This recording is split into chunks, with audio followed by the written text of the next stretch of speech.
Здравей отново! Така, в предното видео вече се запознахме кои са четирите архетипа и къде можеш да ги използваш в какви ситуации. Днес обаче няма да си говорим за тях, а ще опитаме реално да ги усетим чрез една лека медитация, практика. Защото каквото и да си говорим, не е достатъчно просто в някаква ситуация да си кажеш: да, сега ми трябва война и ще го използвам. Не, ти трябва да знаеш как да го активираш. Точно за това днес ще използваме тялото, движението, гласа и въображението като цяло. И тук искам да уточня нещо много важно преди да продължим с практиката. Няма един правилен начин, по който да изглежда твоя архетип. Не търсим най-перфектната картинка, търсим образ, който наистина събужда нещо в нас. Мисълта ми е: не се опитвай да усещаш това, което аз ти давам като пример, по-скоро забележи кое естествено привлича вниманието ти. Нека да започваме с практиката. Нека да започваме. Настани се удобно, най-добре е да си права, за да можеш свободно да движиш тялото си.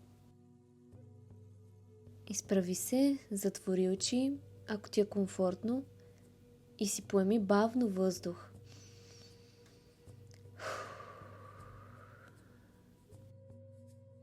Още веднъж. Вдишай и издишай. Ще започнем първо с царицата. Представи си я. Може да я видиш като образ пред себе си, а може да я видиш и като своя версия. Не го мисли прекалено. Просто остави образа да се появи. Виж как изглежда, как е облечена, какви цветове носи. Има ли корона, бижу или някакъв символ на силата й? Представи си стойката й. Как върви, как се движи. Забележи, че тя не бърза, нито пък стои свита въгъла.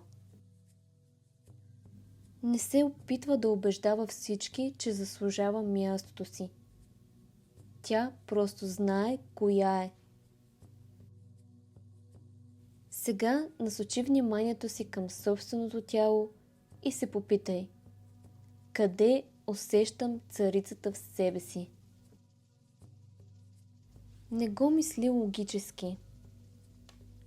Просто забележи кое място първо привлича вниманието ти в тялото ти, като си представиш царицата. Може да е в главата, като усещане за корона. Може да е в гърдите, в корема. Избери си място и го докосни. Изправи гърба си, отпусни раменете и повдигни леко главата. Усети как стоиш, когато тази част от теб е будна. Как дишаш, как се движиш. Остани за момент в това усещане и го запомни. А сега отпусни ръката си от мястото, където усещаш царицата, и бавно преминаваме към война. Представи си своя войн. Как изглежда? С какво е облечен? Има ли броня? Какъв цвят е? Има ли оръжие и какво е то? Има ли оръжие и какво е то? Може да е меч, лък, копие. Как стои твоят войн? Как гледа? Как се движи? Представи си, че пред него има препятствие и той знае, че няма нужда страхът да изчезне, за да тръгне напред. Той действа смело. Представи си себе си като този войн. Как тръгваш смело срещу опасността. Представи си как ти си война. И във всяка една ситуация, в която се изисква смелост, ти скачаш и започваш да действаш.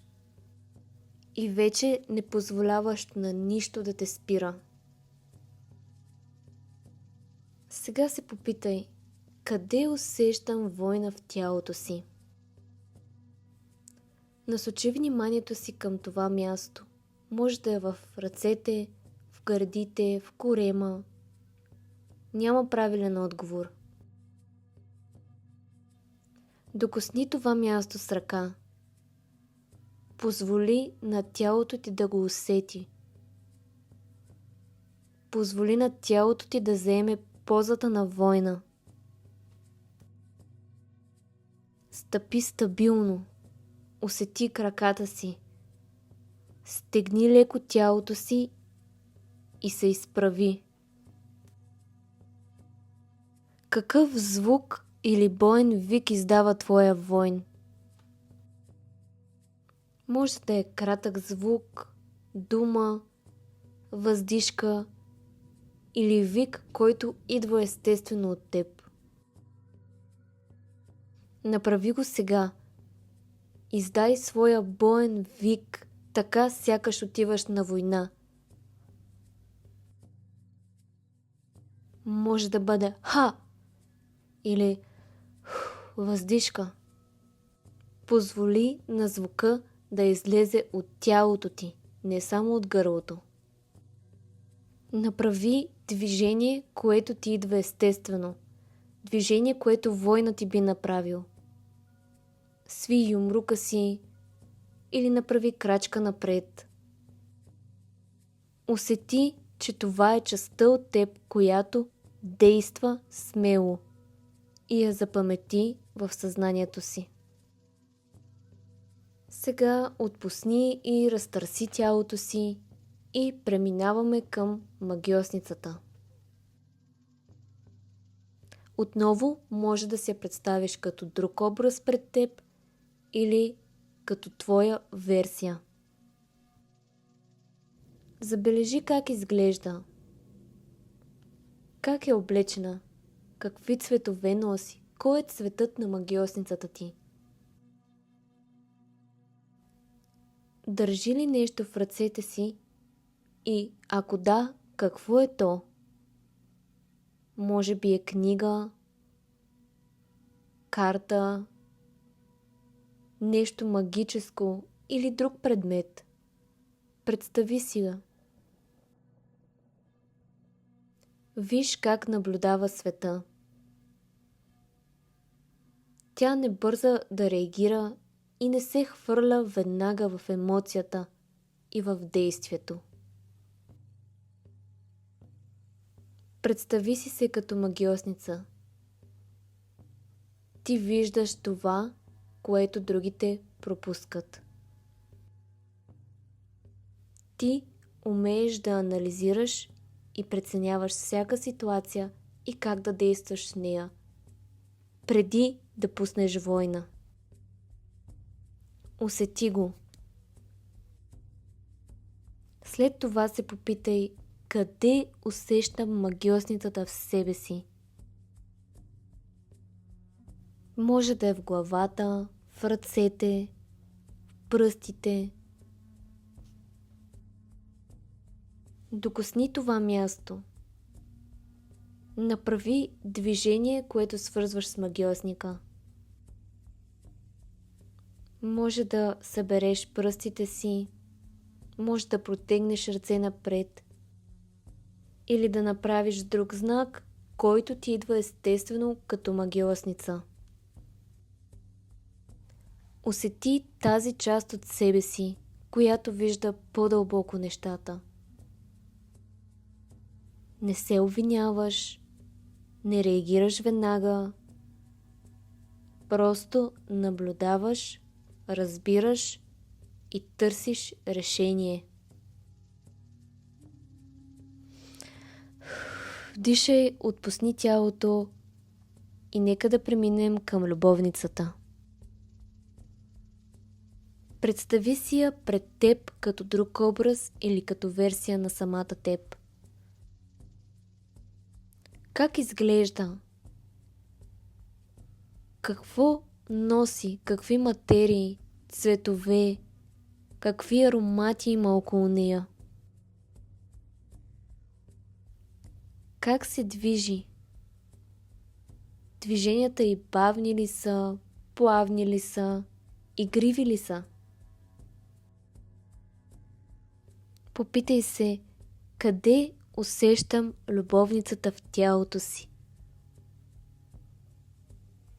Може да е в сърцето, в корема, в таза. Забележи къде усещането е най-силно. Докосни това място и позволи на тялото си да се раздвижи така, както му идва.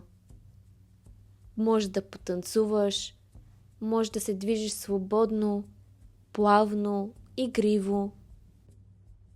Докосни мястото, в което усещаш любовницата.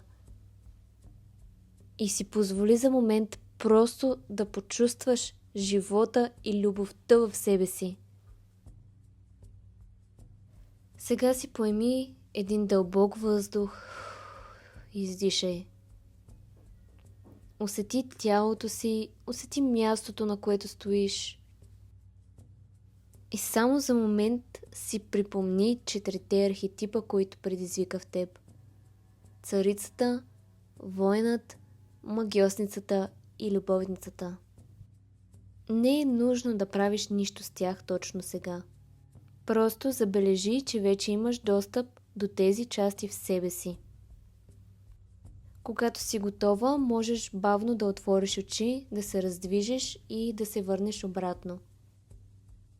Следващата седмица се върни няколко пъти към това видео, поне веднъж на ден.